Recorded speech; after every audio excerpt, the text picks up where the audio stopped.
Good evening. You're watching the news on Croatian television. Thousands of citizens and top state officials attended Holy Mass in Split today, celebrating the feast of St. Dominius, the city's patron saint. St. Dominius was the bishop of Salona who lived at the time of Emperor Diocletian. The centuries-old tradition of holding a procession from the Cathedral of St. Dominius to an altar on the Split waterfront was also honored today. Today's Mass was led by the Archbishop from Paderborn, Germany.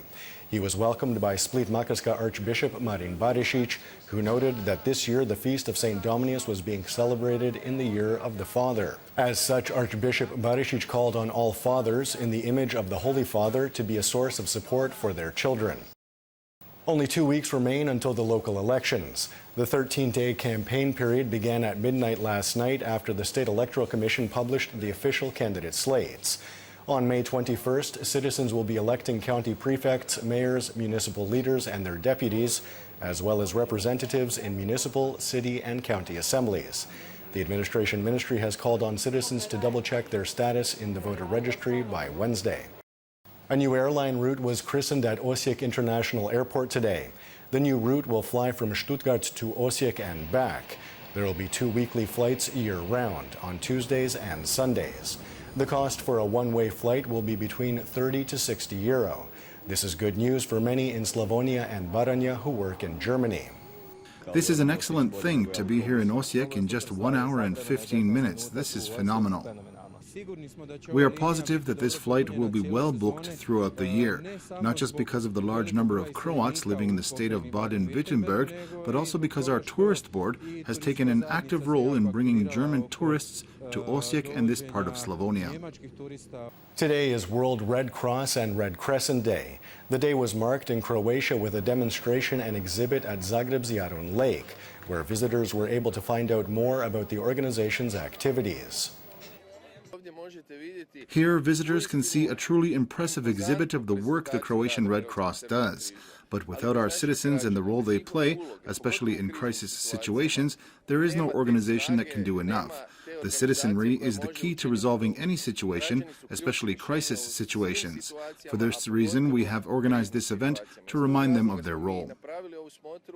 40 recruits for the Pontifical Swiss Guard took their oaths in the Vatican yesterday.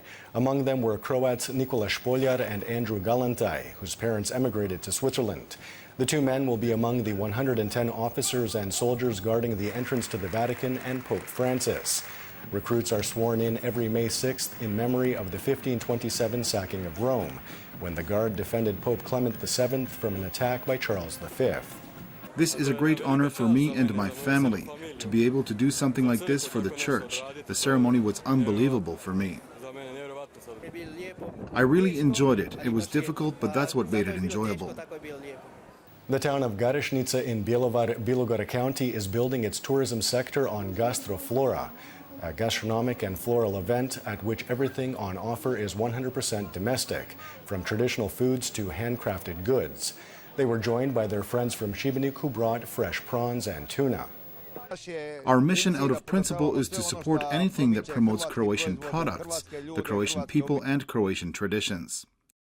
Also attending was the only blacksmith in Brod Posavina County whose family business was established 114 years ago. There's work for anyone who wants work. Obviously, we've had to change with the times. We make forged fences, we do various reconstructions, and we make souvenirs and the like. At exactly 1 p.m. in Zadar and in 24 other countries in 12 different time zones, the humanitarian Wings for Life World Run was held. The goal of the Wings for Life Foundation is to find a treatment for spinal cord injuries and paraplegia. This year's race in Zadar saw the biggest turnout to date. Taking a quick look at sports and 2 games of note in the 32nd round of play in the Domestic Football League.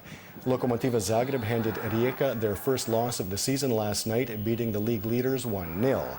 In the fight for third place, Hajduk Split hammered Osijek 5-1. With only 4 rounds of play left in the season, Rijeka's lead over second-placed Dinamo Zagreb is now just 5 points, while Hajduk has moved 3 points clear of fourth-placed Osijek. And now the forecast for tomorrow. Variable cloud cover with some sunny spells. Dalmatia will see the most sun. There's a chance of some morning rain in the south of the country and on the northern Adriatic and western reaches of the interior in the afternoon. Winds will be mild inland with a mild to moderate northeasterly on the coast, shifting to a westerly and northwesterly later in the day. Morning lows of 7 to 12 degrees Celsius in the interior, 11 to 16 on the Adriatic, will give way to highs of 17 to 22 degrees, slightly cooler in mountainous regions. The three-day forecast for the interior calls for more variable weather with some isolated showers, especially in the western parts of the interior. Partly to predominantly sunny and dry on Wednesday and Thursday. Expect colder temperatures on Tuesday and Wednesday, with warmer temperatures again on Thursday. The coast will see partly to predominantly sunny skies. However, there is still a chance of some rain on Tuesday and on the northern Adriatic on Thursday. And that wraps up the news. Be sure to join us again tomorrow night.